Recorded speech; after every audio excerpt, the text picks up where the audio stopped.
Rafa, muchas gracias por recibirnos aquí en tus estudios en Los Ángeles. Es un placer para nosotros que hayas aceptado participar para el Festival de la Estación. Es un movimiento que iniciamos en Fortín de las Flores, en Veracruz, en México. Y muy agradecidos contigo de que nos recibas por aquí. Gracias a vosotros. Su carrera es muy vasta. Tienes una cantidad de logros, de proyectos en los que has estado involucrado, has participado y con gran éxito, grandes reconocimientos. Pero me gustaría iniciar sabiendo un poquito de tus inicios, de tu historia. ¿Cómo iniciaste en este ambiente, en la industria de la música? ¿Qué fue lo que te movió a iniciar en este hermoso ambiente?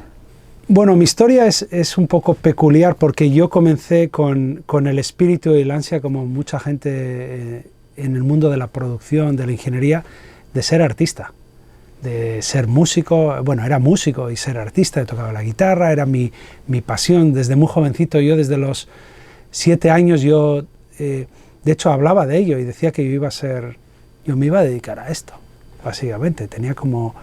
Había un lado de mí que tenía claro que me iba a dedicar a algo relativamente artístico, ¿no? Algo relacionado con el arte.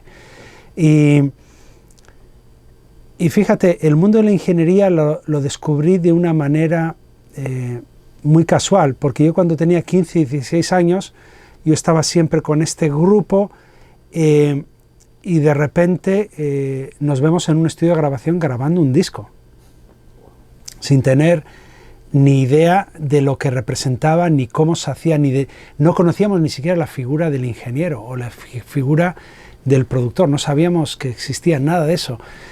Y yo fui parte de esa experiencia como invitado, pero fui parte de toda esa experiencia y la verdad es que me marcó inmensamente. Desde entonces yo creo que se convirtió un poco más en obsesión, no solamente musicalmente, sino a nivel de industria, todas las diferentes facetas que existían.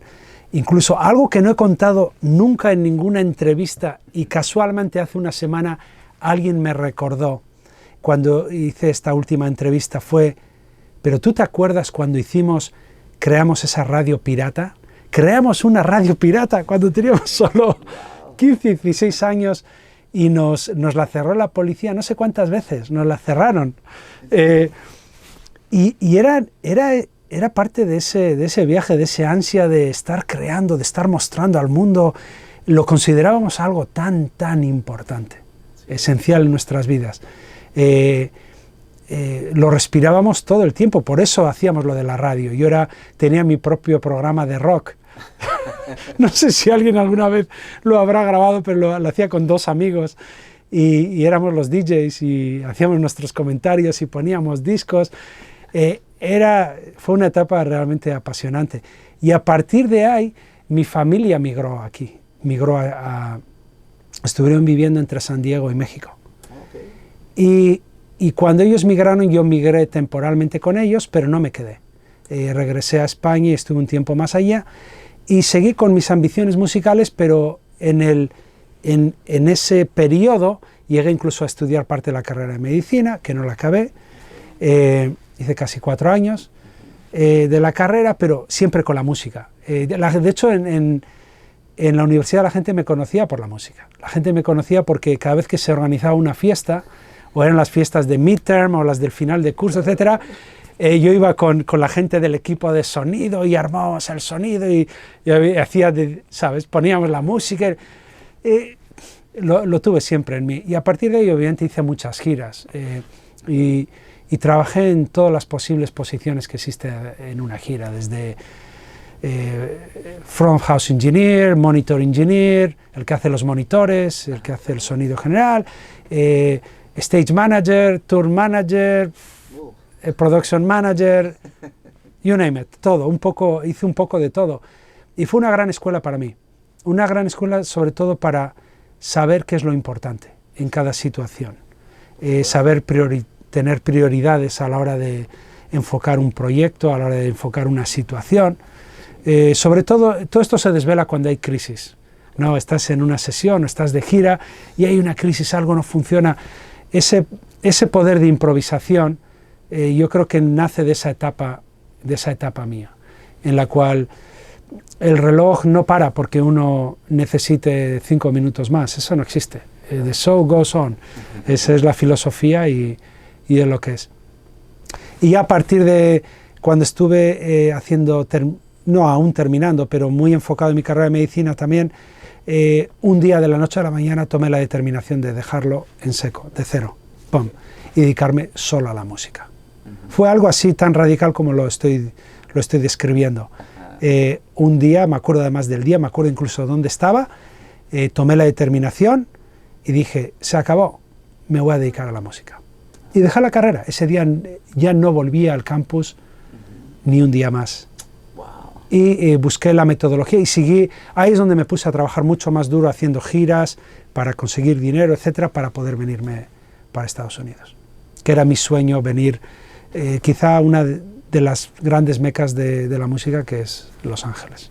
Nos has compartido algo muy importante, que es llegar a ese momento donde uno reconoce también sus virtudes, las aprecias y empiezas a abanderarlas gracias a tantas experiencias que te llevan a consolidarte. Así que me gustaría que nos compartas, desde tu punto de vista, cuáles son tus virtudes. Creo que hay que tener una habilidad a la hora de dejar espacio a los demás, saber cuándo dejárselo y cuándo no debes dejárselo. Y como digo, es un planteamiento muy estratégico, pero creativamente estratégico. No hablo de estratégico por ganar tiempo, a veces es parte de la estrategia, supone perder un montón de tiempo en algo que sabes que no lleva a nada, pero que es emocionalmente importante o para el artista o para uno mismo, o para establecer esa relación entre ambos, entre ambas partes, entre el productor y el artista. Y yo creo que más que nada es el saber creer en tu intuición, el tener una seguridad de que tu intuición te está diciendo lo correcto, de que tu intuición no te engaña. Alguien me bromeaba, y de hecho un productor muy famoso en su día bromeaba siempre en el estudio, y fue una de las grandes lecciones de vida para mí, y él decía, wow, en una sesión, en una situación, si algo huele a mierda, es que debe haber mierda en algún lugar, ¿ok? No nos engañemos, si huele a mierda, alguien se cagó, ¿no? Es como esa analogía con, ok, tu intuición, si la tienes bien afinada, tu intuición te está diciendo lo correcto. Algo no te cuadra, no te suena, te parece astringente musicalmente hablando, ¿no? Sigue tu intuición. Es porque realmente lo es porque realmente es inadecuado o no es lo que estás buscando. Tu intuición te revela absolutamente todo. Y obviamente toma años, pero para mí ese es el gran aprendizaje, el de la intuición. Y muy a menudo el artista, la pregunta del millón que siempre en ciertos momentos de una sesión, es cuando el artista te mira directo a la cara y te pregunta, pero en un momento de duda con una canción que no se sabe en qué dirección o cómo la vas a resolver, y te mira a la cara y te dice, pero tú sabes cómo va a quedar, ¿no? Y uno por dentro dice, mi madre, yo soy el que menos sabe en este momento cuál es ni la dirección ni lo que debemos hacer, pero sé que en 5 minutos o en 10 minutos voy a recibir ese cue, voy a recibir esa señal, musicalmente hablando, como sea, voy a recibir esa señal y voy a ser el que la va a reconocer. Y nadie más la reconoce, pero uno sí la reconoce, y por eso uno está en esa posición. Para mí no es tanto el saber tanto, sino el tener suficientes experiencias para poder navegar en cualquier circunstancia, porque nuestra profesión es una profesión totalmente... todo es impredecible. Nunca sabes cómo va a ser una sesión de ahora o dentro de 5 horas, qué va a ocurrir, porque estamos trabajando con emociones constantemente, estamos trabajando con estados de ánimo, estamos trabajando con algo tan poco tangible. Incluso la música, muy a menudo yo he tenido auténticas pesadillas durante toda mi carrera y toda mi vida, pero pesadillas existenciales, pensando, ¿pero qué estoy haciendo? Pero si, ¿qué valor tiene una canción o no la tiene? O sea, auténticas tribulaciones, pero muy personales, ¿no? Que uno se hace. Y yo creo que el primer momento que me marcó fue cuando me di cuenta, trabajando en un entorno totalmente anglo, totalmente con artistas americanos. Fui muy afortunado. Desde el principio estuve trabajando, mis primeras sesiones fueron con los Red Hot Chili Peppers, con los Rolling Stones, con Natalie Cole, con David Foster, con infinidad de artistas impresionantes, Eric Clapton, con ese calibre de artistas, Tom Petty, y uno está ahí y de repente a uno le cae el 20 que dice, estoy aquí porque me merezco estar aquí. En cierta manera uno se autoatribuye su espacio y dice, no, estoy aquí porque seguramente no hay nadie que lo pueda hacer mejor que yo, en mi pequeña posición en ese momento, como second engineer, etc. Pero uno piensa, wow, estoy aquí porque doy la talla, porque de alguna manera me merezco estar aquí, etc. Ese es el primer momento de reconocimiento personal donde uno dice, ok, no estoy en el lugar incorrecto, no estoy haciendo las cosas incorrectamente. Luego, a título ya profesional en cuanto a los skills, a las habilidades que uno tiene, yo creo que el siguiente momento viene cuando alguien te da ese voto de confianza, pero ya con un alto nivel de riesgo. Cuando un artista dice, no, eres tú. Específicamente te elige como compañero de viaje y te dice, no, lo tengo que hacer contigo. Y ves que es un handpick, que no es algo al azar ni aleatorio. Realmente alguien se ha fijado en ti y quiere que seas su compañero de viaje en sus proyectos. Ese es el segundo momento quizá en la carrera donde uno... Y para mí el tercero, donde uno por fin piensa, sé lo que estoy haciendo. Que no ocurre muy inmediatamente. Créeme que no ocurre inmediatamente. Ocurre a lo mejor una década después. Ocurre mucho tiempo después, y a alguna gente le ocurre 15 años después o 20 años después, pero no importa cuándo ocurra. Esa es la realidad. Estamos lidiando con algo que es muy subjetivo y que es algo que uno tiene que aprender a reconocer uno mismo y disfrutarlo uno mismo. Y hasta que no llega ese momento, uno no supera esa barrera y se eleva a sí mismo en su búsqueda y en lo que uno puede llegar a lograr con sus habilidades. Porque todo esto además luego se transmite a la gente con la que estás trabajando. No se queda en el entorno de uno mismo, es un aura que proyectas y de alguna manera el prójimo se hace cómplice de lo que tú provocas y viceversa. Es una comunicación doble. Ahí es donde yo sí me considero muy, muy afortunado de haber trabajado con gente que no solo era talentosa, sino que además era muy dadivosa. Era gente que sabía compartir lo que tenía y tenía ese código de honor y tenía esa gentileza, ¿no? Sí. De compartirlo y sin tener por qué hacerlo.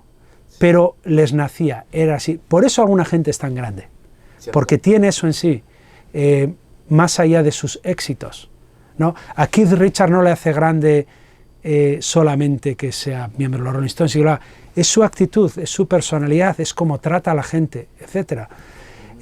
Y yo, por ejemplo, él fue uno de esos personajes, cuando lo conocí por primera vez, pensé, wow, aquí hay una cámara escondida, no puede ser que este personaje me esté tratando con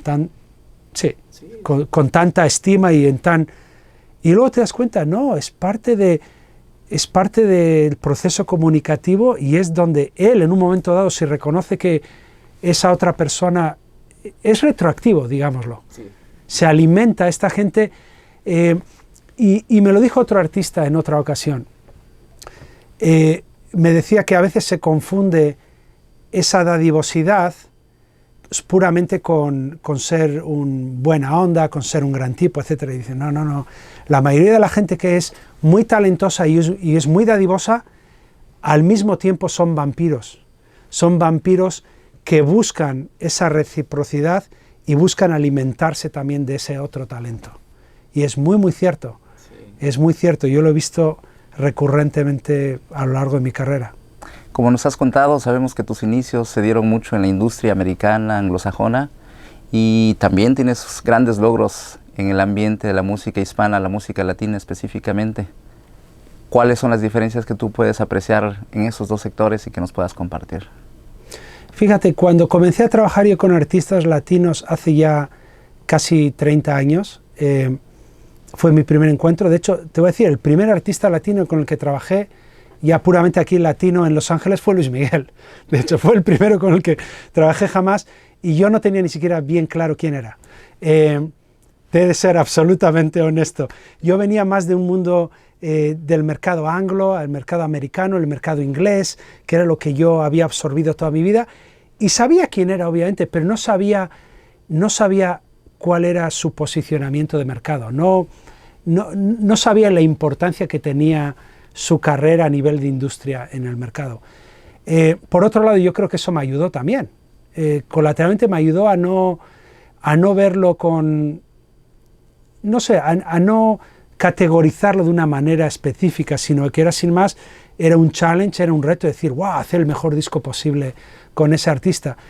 Pero a lo largo de los años, lo que he descubierto con el mercado latino, que el mercado latino es un mercado universal. No hay ningún mercado, ninguno, de ningún país, que incluya todos los posibles estilos musicales, ritmos, y hablo de ritmos autóctonos. Por ejemplo, analizas la música mexicana, los ritmos, la música colombiana, la diferencia entre la música del Pacífico, la del Atlántico, la riqueza de ritmos. O sea, es algo realmente apasionante y de verdad que no existe en ningún otro país o comunidad como tal del mundo. Las músicas de cada país se rigen por una serie de modas también, etcétera, pero es que en el mercado latino ha habido de forma simultánea 30 modas diferentes. O sea, modas autóctonas y modas regionales y modas que involucran incluso a países completos, pero ha habido modas que han creado tendencia, una tendencia muy específica, pero no a lo largo del tiempo, simultáneamente. De verdad que eso no ha ocurrido en ningún otro país. Por ejemplo, en Estados Unidos sí que existe la música, lo que se considera Americana Music, lo que se considera más el folk, lo que se considera el country music, etc. Sí que hay ciertas tendencias, pero con la riqueza que existe y diversidad que existe en el mercado latino, ninguna. Y más aún, el mercado latino además absorbe todas las tendencias de todos esos otros países al mismo tiempo. Entonces es como un ejemplo multidimensional de todo. En un pequeño paquete está absolutamente todo. Está el mundo de la música. Es como en un mismo paquete. Aquí lo tienes. La música latina es el universo musical. Y es cierto, es totalmente cierto. Incluso otros productores, ingenieros americanos, ingleses, cuando han tenido la oportunidad de trabajar con artistas latinos, se han dado cuenta de eso. Ese es el primer comentario que siempre mencionan. ¡Wow! He descubierto algo increíble, y te lo dicen como si fuera un descubrimiento, cuando ha sido algo que hemos disfrutado de ello durante muchas generaciones, ¿no? La mayoría de tus proyectos han sido en la industria de la música y con artistas muy importantes, tanto en el ambiente latino como en el ambiente anglosajón. Pero también hay un sector que nosotros apreciamos mucho, que son los músicos independientes, los artistas independientes. ¿Cuál es tu visión de lo que estamos enfrentando ahorita, los retos que tenemos y recomendaciones que podrías hacer precisamente a este sector de música independiente? Sí, yo creo que sobre todo el músico independiente o el artista independiente o el grupo independiente, lo que tiene que aportar sobre todo es su ingenuidad, muy a menudo, como lo mencioné antes.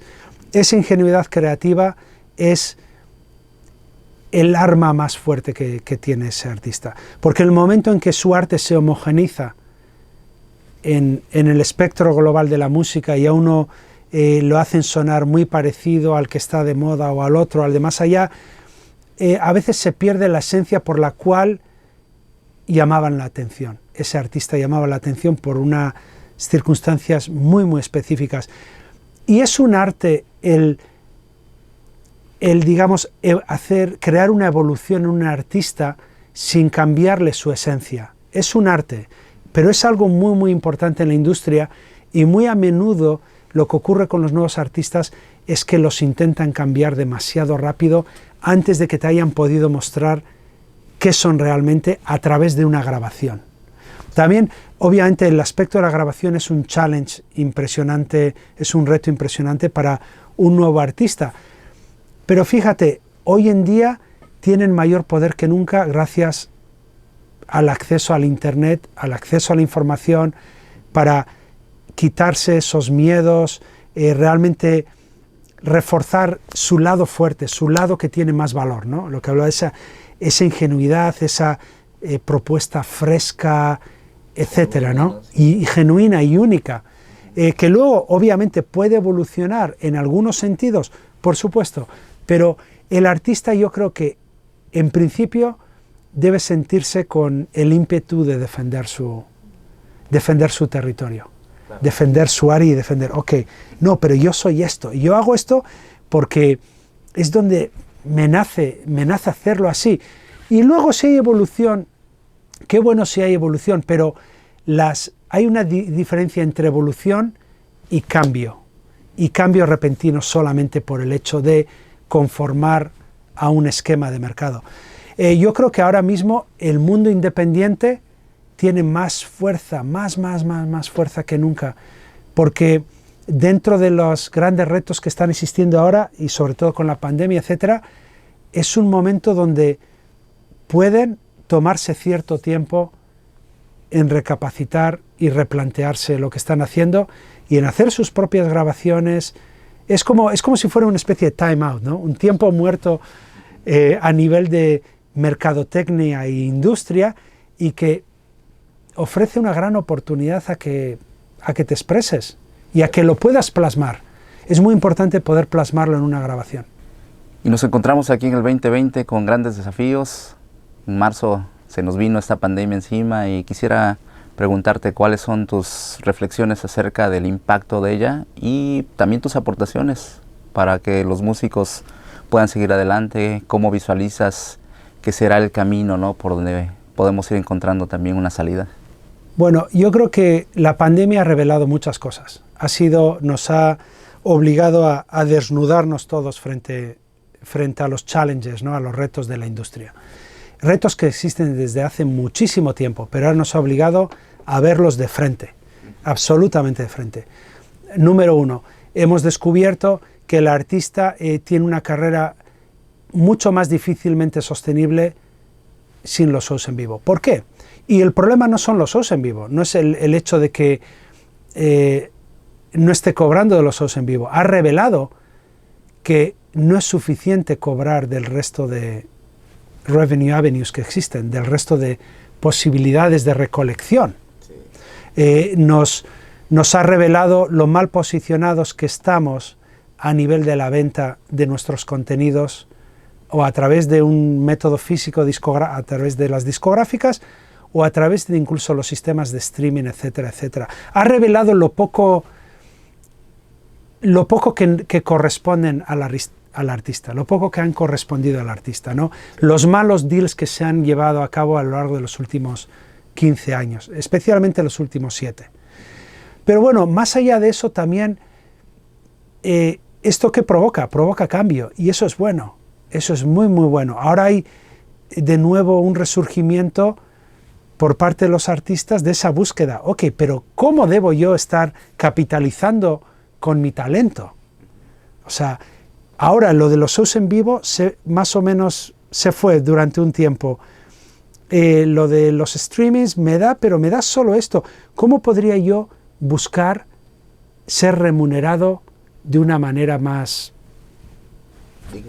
digna? Exactamente, iba a decir grata, no, pero es digna. Esa es la palabra.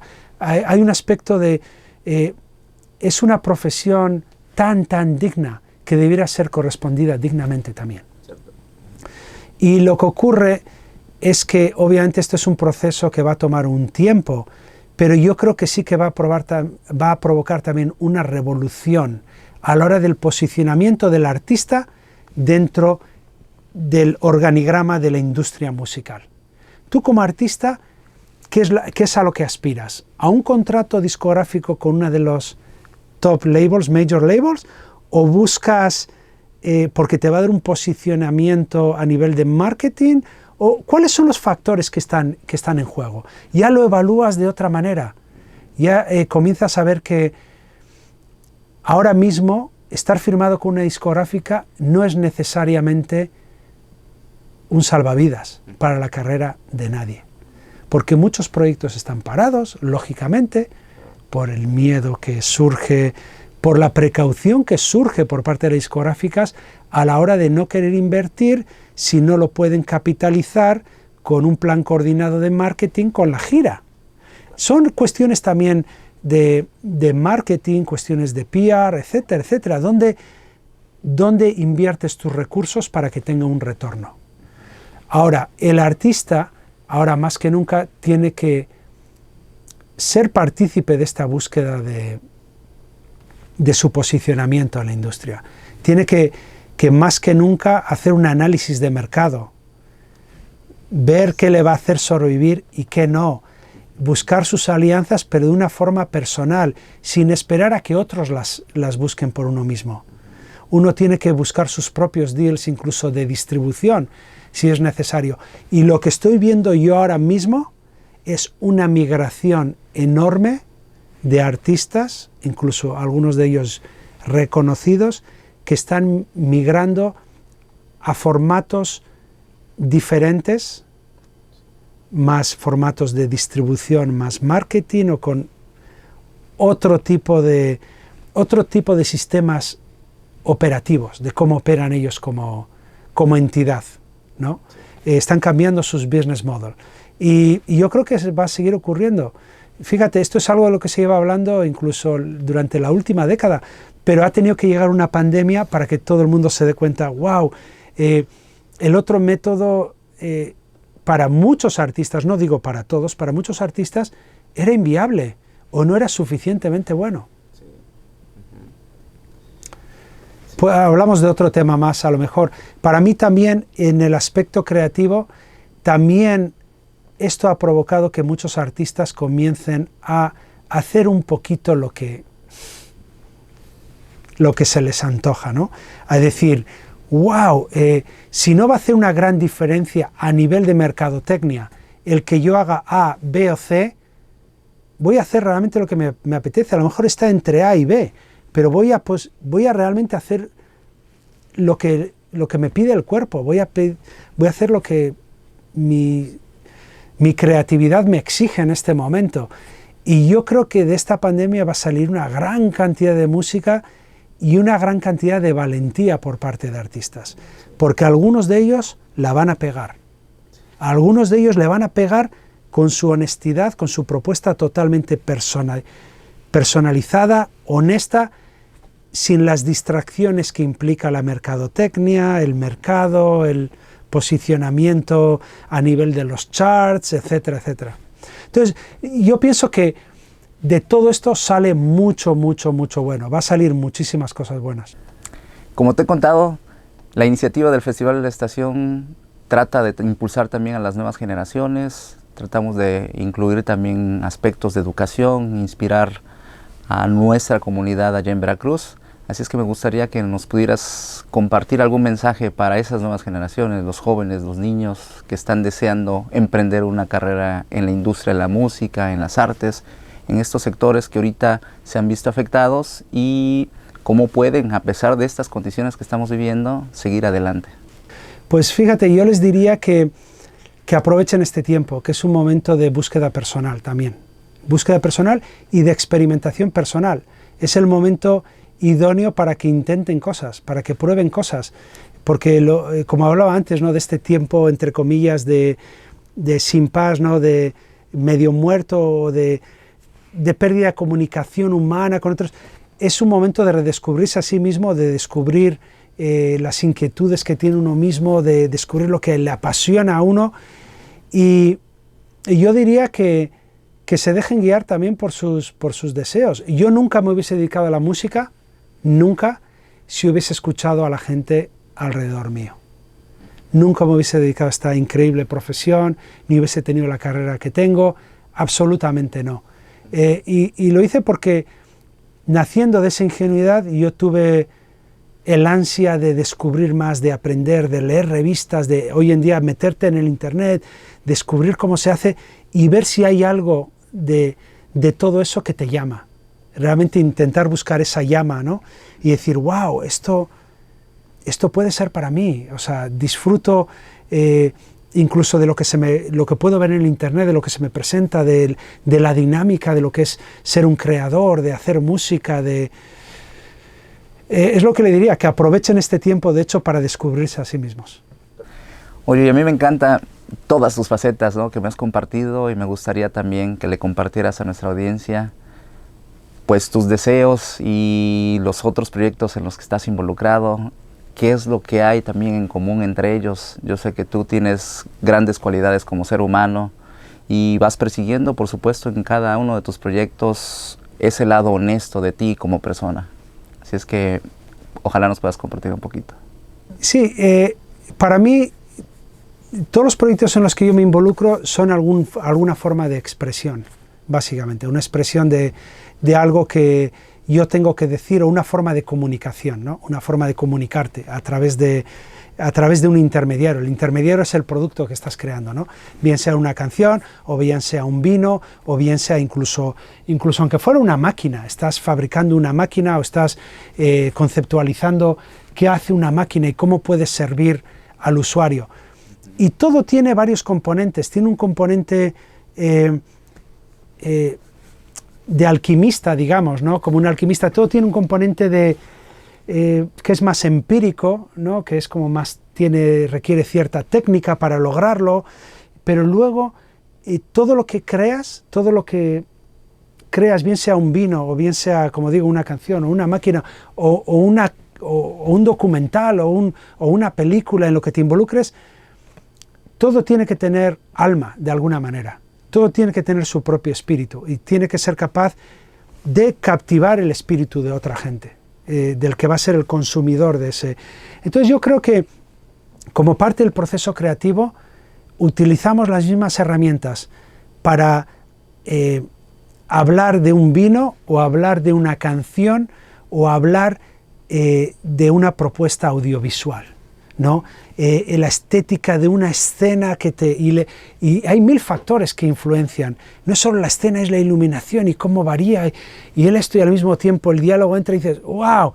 Y ahí has logrado un momento mágico que captiva al oyente y lo hace querer consumirlo, y no solo querer consumirlo, le provoca una emoción. ¿Okay? Yo, por ejemplo, nunca he entendido a la gente que no se emociona muchísimo por las cosas, ¿no? Yo me emociono muchísimo por las cosas, ¿no? La gente dice, has visto una escena de un no sé qué, y que no tiene que ver con nada, es un anuncio de coches, de no sé qué, pero hay algo ahí que te emociona y casi te hace llorar, ¿no? Y dices, pero esa es la clave de todo lo que hacemos. A veces hay que hacer llorar hasta con un anuncio de coches. Hay que saber cómo captar, cómo comunicarse, cómo poder conectar con el oyente, o con la gente que lo esté visualizando, y hacerle sentir una emoción y sentir que, wow, pues yo me siento así, ¿no? Sí. Luego, puede tener una razón comercial detrás, ¿no? El que luego vayas y te quieras comprar ese coche, ese carro, ¿no? Pero todo es arte, sí. Todo es arte, hay arte hasta en la mercadotecnia, pero uno tiene que saber qué proyectos son afines a uno, y por ejemplo yo no haría todo lo que se me plantea, ni mucho menos, pero me provoca todo lo que acaba teniendo alma, y todo lo que va a poder comunicar a una tercera persona, y a una cuarta, y una quinta, y una sexta. Es como esa ansia de universalizar tu mensaje, ¿no? Si a mí me emocionó, quiero que le emocione a todos, ¿no? Ese ímpetu personal, ¿no? De búsqueda de esa universalidad, sí. Que es bueno, es lo que, por ejemplo, en la música busca la música popular, ¿no? En sí, entre comillas, pero bajo otros parámetros. Todos lo sabemos, que a veces hay mucho sobreuso de recursos ya, no sé, ya abusados, digamos, ¿no? Un abuso de recursos, etcétera. Pero sí, a fin de cuentas buscamos universalizar las emociones. Queremos que todo el mundo siente igual que nosotros sentimos. Un saludo muy fuerte a mis amigos de Fortín de las Flores y al Festival de la Estación.